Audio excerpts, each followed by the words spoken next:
Graça e paz, irmãos. Mais uma vez, bom dia aos irmãos. Ontem o Pablo estava falando que ele era o menos qualificado entre os irmãos e se ele é o menos qualificado, eu não sei nem o que eu sou, irmãos. Sabe?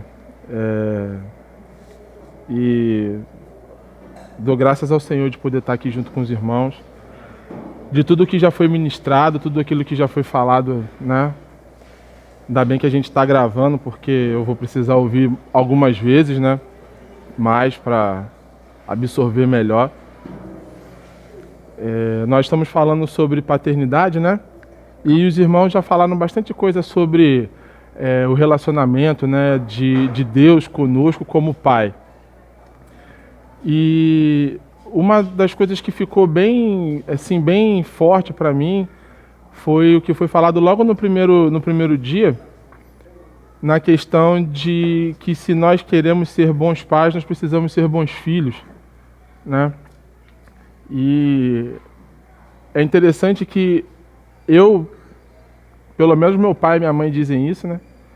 Eu acredito que sim, eu fui um bom filho, sabe? E sempre respeitei os meus pais, né? Sempre obedeci os meus pais. Sempre aceitei a correção dos meus pais. E quando a gente percebe o que o Senhor é como Pai, a gente entende que até nós, quando conhecemos o Senhor, quando somos pais dos nossos filhos, nós ainda temos muito o que aprender para criar os nossos filhos, que são pessoas que convivem conosco todos os dias. Quem dirá cuidar de irmãos que às vezes chegam no nosso meio com costumes e procedimentos que a gente nem sabia que existia, e aí a gente ter que ter graça para não apenas suportar os irmãos, mas para também direcionar os irmãos num caminho diferente, né? Principalmente os recém-convertidos, aqueles que nem convertidos são, mas querem estar nas reuniões, né? Então tudo isso é bem difícil. E existe uma situação que é o encargo que eu tenho para os irmãos, que é muito bom a gente considerar Deus como Pai. É muito bom saber que nós temos um Pai que Ele é todo poderoso, ou seja, tudo aquilo que nós necessitamos, Ele tem como nos suprir, né? E só que às vezes a gente esquece que a gente também, esse mesmo Pai, Ele não é apenas todo poderoso, Ele também é santo. E Ele é fiel àquilo que Ele é e àquilo que Ele fala, né? Então, acreditar que Deus é nosso Pai não é tão difícil. Até os descrentes dizem que são filhos de Deus. Agora, o que nos define como filhos de Deus é um pouco mais complicado. Porque Deus como Pai, Ele é o que é. Acabou. Mas nós como filhos, nós temos que ter determinadas características, né? E João vai dizer que a todos quanto creram, deu-lhes a autoridade, o poder de serem feitos filhos, né? Mas, e depois? Eu criei e recebi a filiação, mas o que vai definir se eu de fato estou me comportando como filho, né? E é sobre isso que eu quero conversar com os irmãos hoje nessa manhã. Eu quero abrir com os irmãos em Hebreus 12,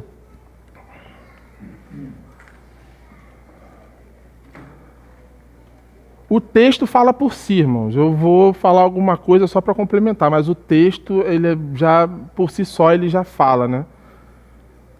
Hebreus 12, a partir do versículo 1.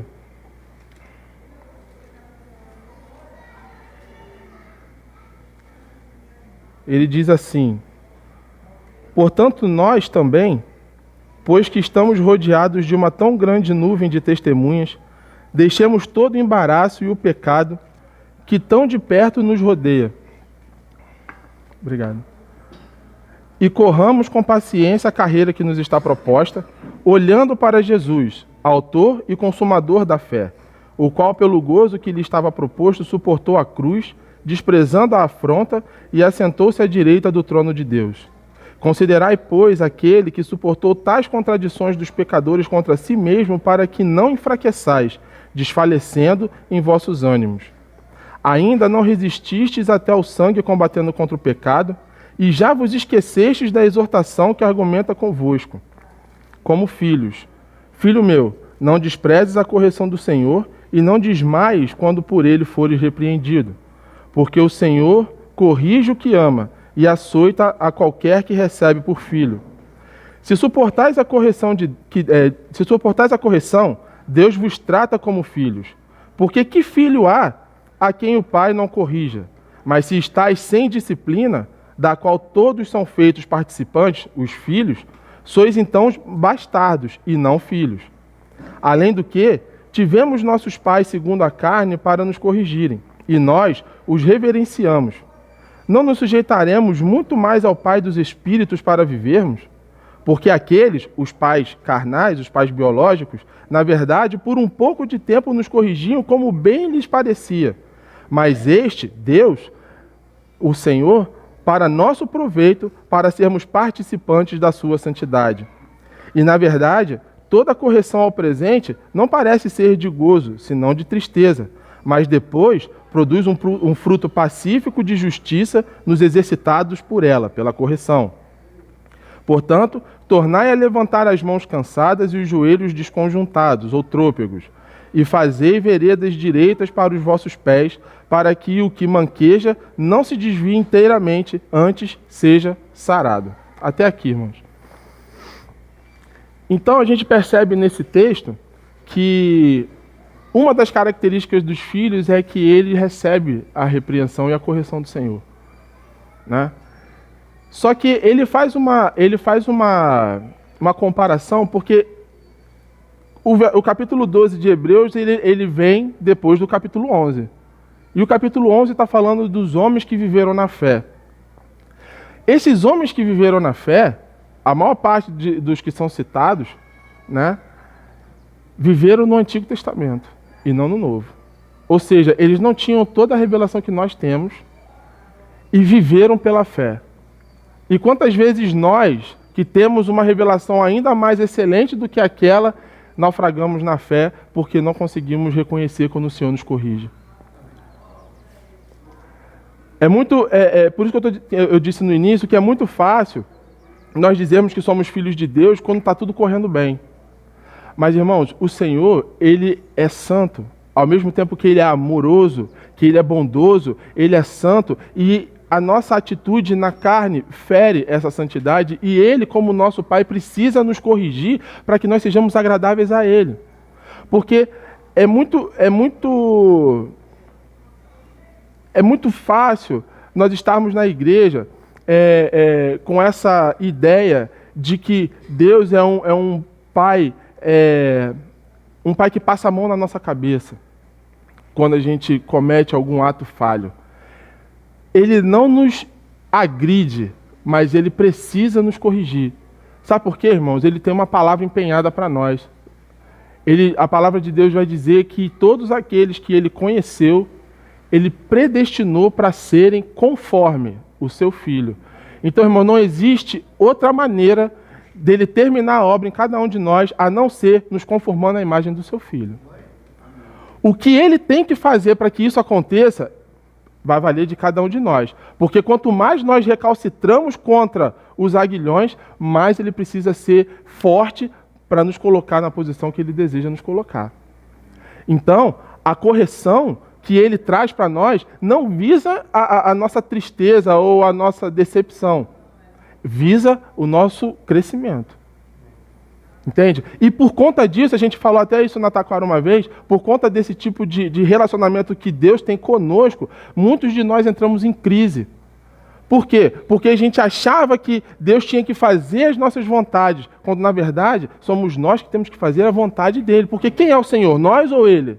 Deus é o Senhor. Jesus Cristo é o Senhor. Então nós somos servos, nós obedecemos à vontade do nosso Senhor. Mas nós queremos que Ele venha nos servir.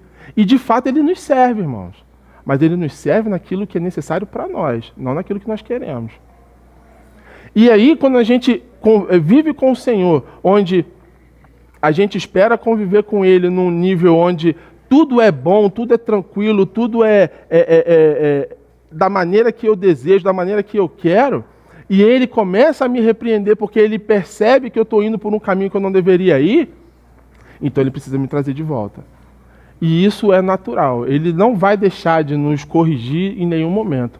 Agora, a questão é que quando nós somos corrigidos, como nós nos comportamos? Como filhos ou como bastardos?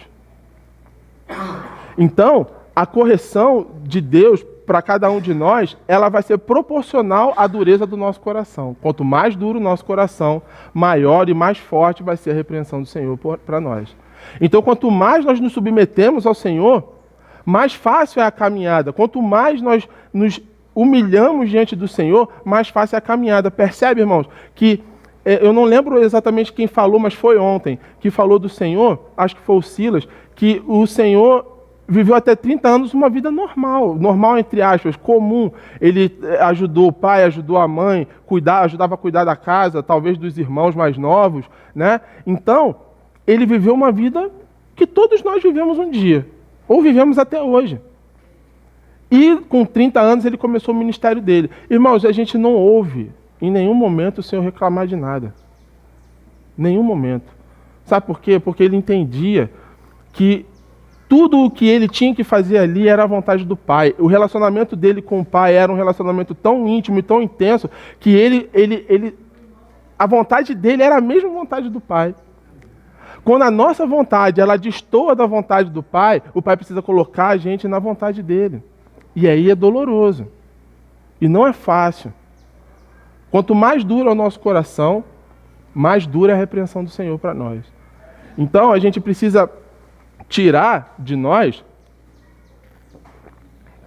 essa mentalidade de que nós entramos para a igreja e agora tudo é um arco-íris. Tem o dia da tempestade, irmão. O Senhor vai estar conosco no dia bom e também vai estar conosco no dia mau. Mas nem tudo são flores. Sabe por quê? Porque tratar daquilo que é mais externo e superficial não é tão difícil. Mas tratar daquilo que está arraigado aqui, aquilo que foi passado de geração em geração, e a gente carrega essa carga, o Senhor precisa botar a mão mais no fundo. É nessa hora que a gente murmura, é nessa hora que a gente não entende por que está passando por determinado tipo de situação. E aí, a gente quer sair fora, porque a gente acha o seguinte: eu sou filho de Deus, eu não posso passar dificuldade, eu não posso passar necessidade, eu não posso passar por tribulação. Está errado, irmão. Sabe por quê? Porque o próprio Senhor aprendeu a obediência naquilo que padeceu. Ele teve que sofrer para ser obediente. Irmãos, nós estamos falando de um homem, Jesus, que antes, na sua forma plena, divina, a quem ele obedecia? Não tinha ninguém para obedecer. Ele era o Senhor de todas as coisas. Ele se fez servo. Então ele foi um homem que, ao mesmo tempo que ele era o Senhor e sustentava com o seu poder todas as coisas, foi cuidado por Maria, foi cuidado pelo José, tiveram que dar banho nele, tiveram que trocar a fralda, limpar ele, dar comida para ele. Ele que dava comida para o mundo inteiro, fazia as coisas crescerem, ele tinha que se sujeitar e ser alimentado pela Maria. E ele aprendeu a ser sujeito. Para quê? Para que hoje nós possamos ser sujeitos. Ele é o exemplo. Amém. E então, sendo ele o exemplo, nós precisamos agora entender que a nossa vida não é uma vida de fazer, mas sim de nos sujeitarmos, para assim fazermos. Porque a gente só consegue fazer a obra de Deus quando a gente aprende a descansar em Deus. Lembra? O Senhor criou o mundo em 6 dias. E o homem ele criou no 6º dia. O que aconteceu no dia seguinte? Descanso. A primeira obra do homem foi fazer o quê? Nada. Foi descansar. Aí depois do descanso, bota nome dos bichos, cuida da terra e faz mais não sei o quê. Mas o primeiro relacionamento que nós precisamos ter com o Senhor é de descanso. Sabe por quê, irmãos? A gente vê aqui, né, no versículo 10, né, que vai dizer assim, dos pais biológicos. Aqueles, na verdade, por um pouco de tempo, nos corrigiam como bem lhes parecia. Mas este, o Senhor, né, para o nosso proveito, para sermos participantes da sua santidade. A gente não pode cair no extremo. A gente não pode deixar nada frouxo demais, mas também não pode apertar demais. A gente tem que entender qual é a medida para cada pessoa. Por quê? Acontece o seguinte: quem vem de fora para a igreja, vem com as suas mazelas. e nós temos que suportá-los. Mas quem já está dentro da igreja já há um tempo e começa a criar maus costumes, precisa ser repreendido. Então existe diferença em tratar de pessoas para pessoas. Você não pode tratar todo mundo da mesma maneira.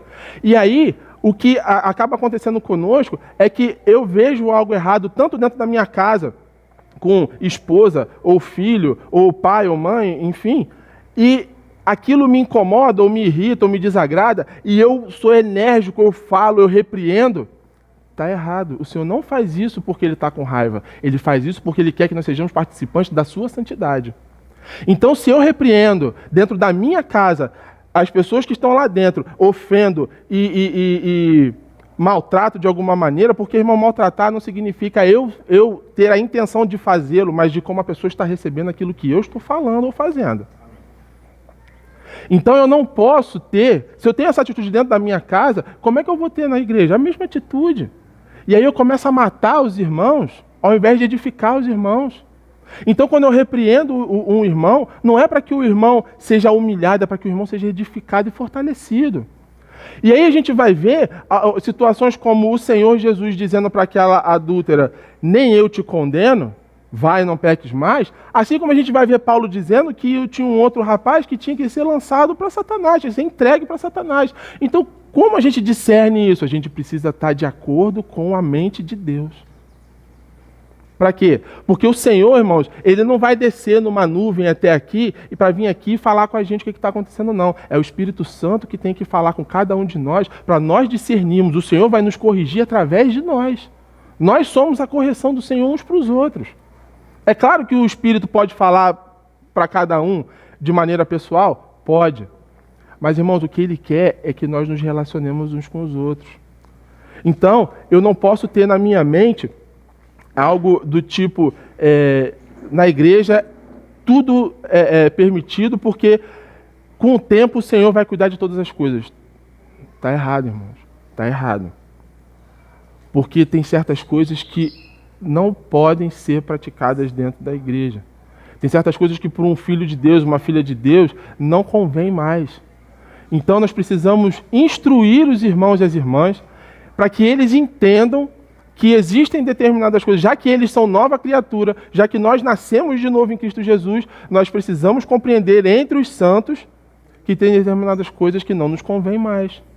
Que tem determinadas coisas que estão me atrapalhando porque estão me dominando. Porque nós não temos que nos libertar apenas do pecado. Primeiro versículo que nós lemos, também do embaraço. Tem certas coisas que não são necessariamente pecado, mas nos embaraçam. Pesam nos nossos ombros, dificultam a caminhada, param a gente. Às vezes até pior do que se a gente estivesse cometendo um pecado. O pecado, a gente até consegue, de uma certa forma, ver com rapidez, mas o embaraço, às vezes, vem pegando a gente devagar. São aquelas raposinhas que danificam a vinha.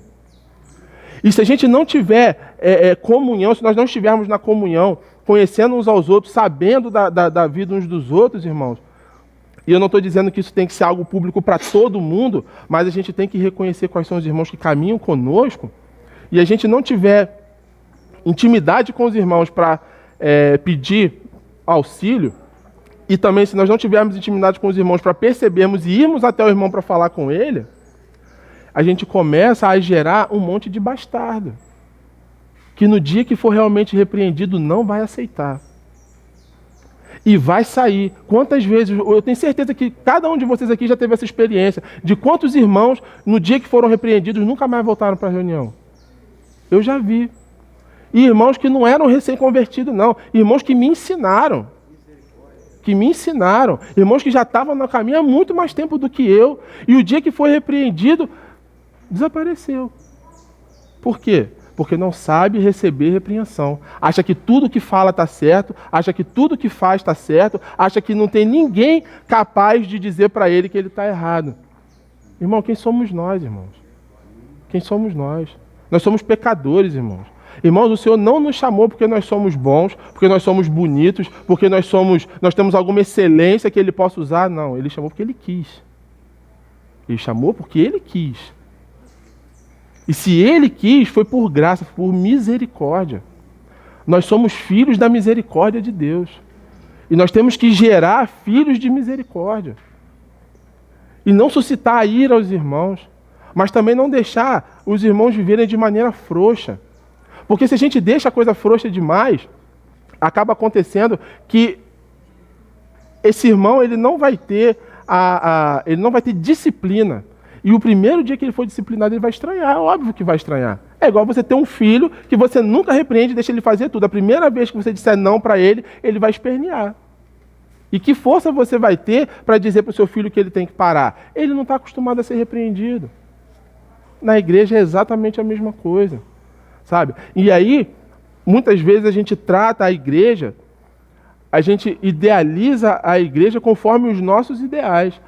E aí a gente transfere isso também para dentro de casa e idealiza as coisas dentro de casa conforme a gente quer. E quando a coisa sai do nosso parecer, naquilo que nos parece ser correto, a gente quer repreender, quer corrigir. Essa correção não é adequada. Essa correção não convém. Nós não podemos corrigir nem dentro do nosso lar, nem na igreja, em qualquer outro lugar, no trabalho, seja onde for, irmãos. Nós nunca podemos nos levantar para corrigir alguém ou para falar de alguém quando aquilo nos incomoda ou nos ira. Por isso que a palavra vai dizer, irai-vos, mas não pequeis. Por quê? Porque toda vez que eu estou irado e eu vou falar com ira, eu vou acabar pecando. Então a correção do Senhor, ele tem uma visão. Qual é a visão da correção? É nos fazer participantes da sua santidade. É acabar, é destruir toda a obra que o diabo fez em nós, esse tempo todo que nós não conhecíamos o Senhor, para colocar no lugar algo novo. Para colocar o caráter dele, para colocar a obra do seu Espírito em nós. É substituir. A obra do Senhor foi o tempo todo isso. Desde o Antigo Testamento a gente percebe isso. Os animais que eram sacrificados eram substitutivos, porque quem deveria estar sendo sacrificado lá eram aquelas pessoas que estavam lá. E nós deveríamos estar ali juntos. E o Senhor nos substituiu. Lembra que quando ele vai dizer que se o filho primogênito nascesse, ele deveria ser resgatado?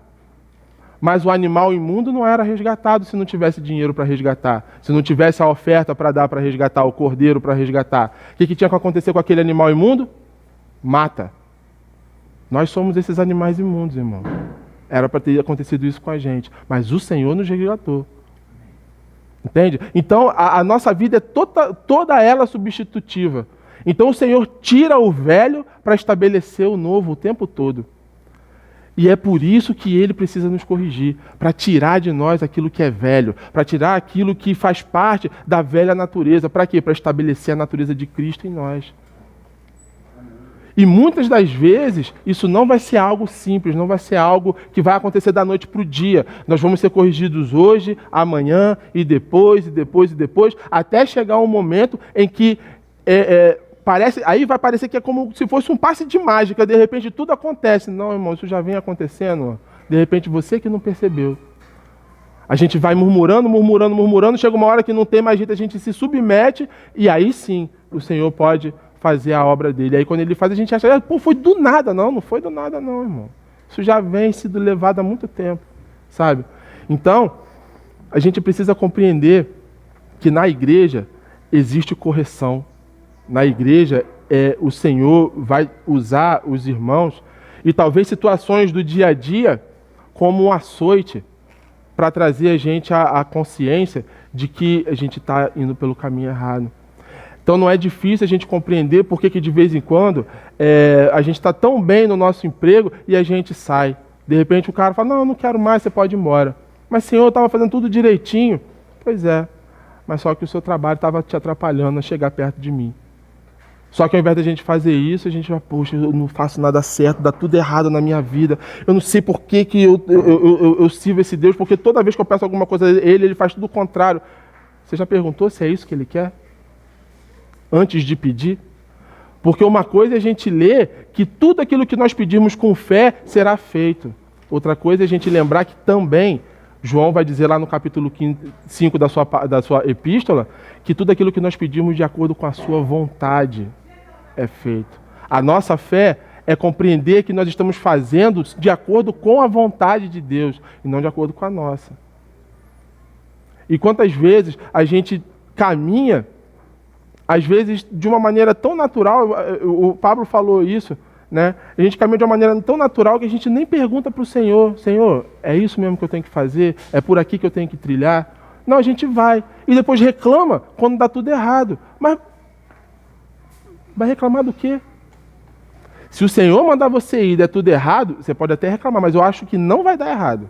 Eu tenho a impressão de que se você fizer a vontade do Senhor, se eu fizer a vontade do Senhor, não dá errado não. Não dá não. Mas às vezes a gente não faz. A gente quer ir de acordo com a nossa própria vontade. E aí, assim como Josué não consultou o Senhor quando aquele povo veio disfarçado pedir abrigo, e depois eles sofreram por aquilo, quando nós não pedimos conselho ao Senhor, Ele faz a mesma coisa conosco.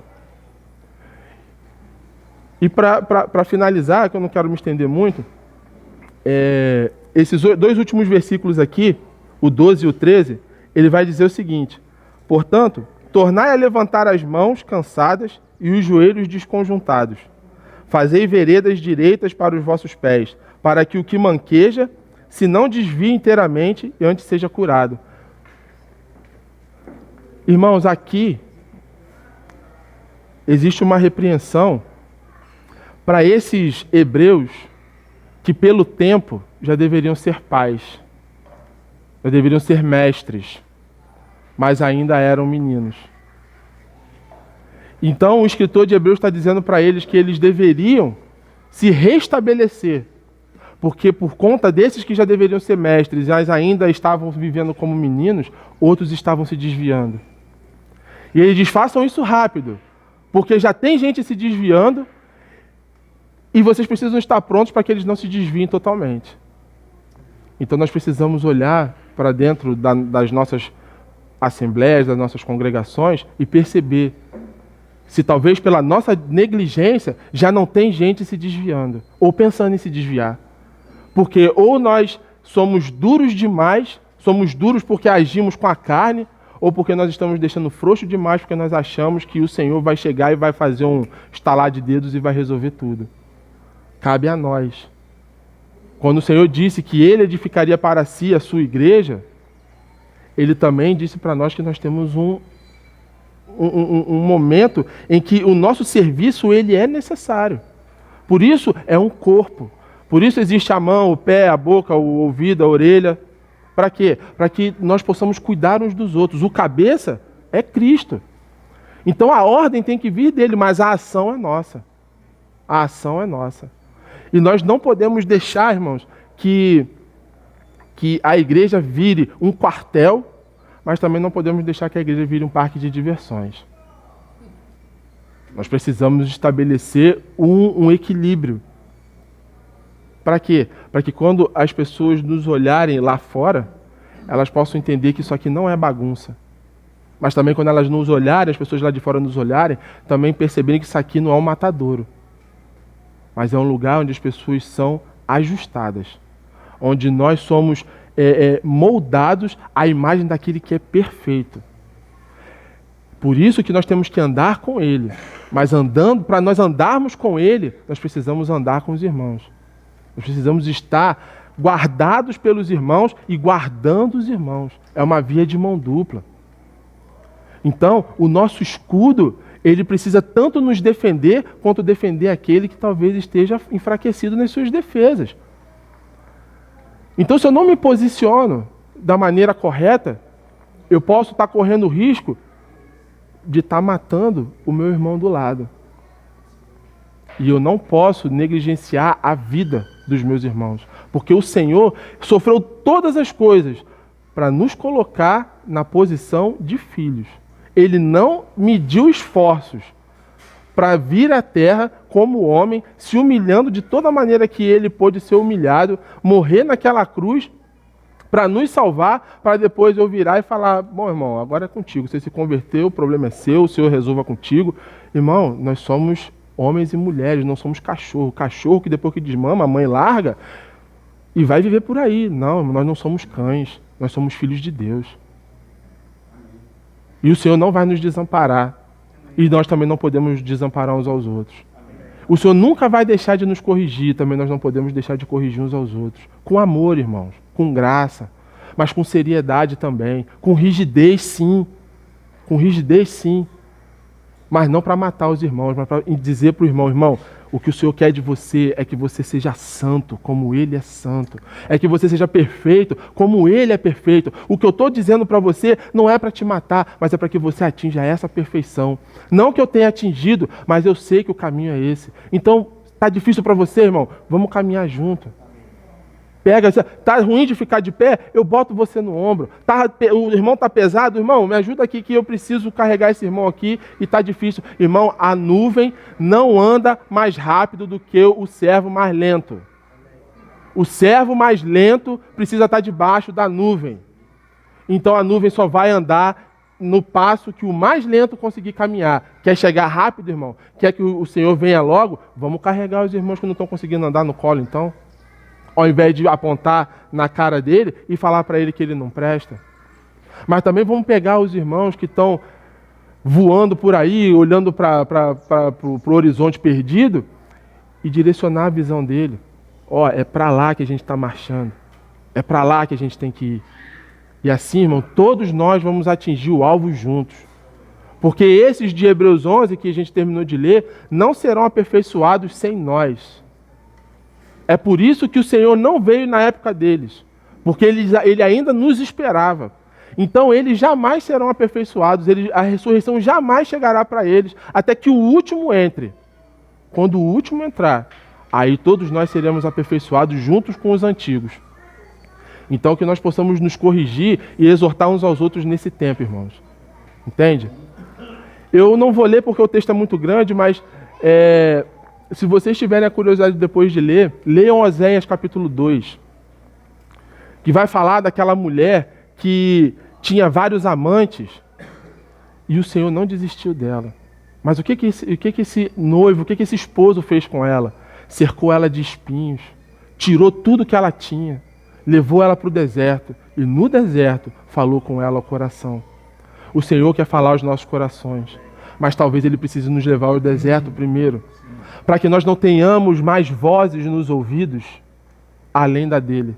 E aí Ele vai poder falar conosco. E aí nós vamos chamá-lo de meu marido. E não vamos mais chamá-lo de meu Baal. Ele não vai ser mais uma entidade, mas Ele vai ser alguém que se relaciona conosco. Ele não vai ser mais um Deus inacessível que habita nas alturas. Ele vai ser o Deus que habita dentro de nós pelo poder e graça do Seu Espírito Santo. Amém, irmãos? Nós possamos ficar com essa palavra em nome de Jesus.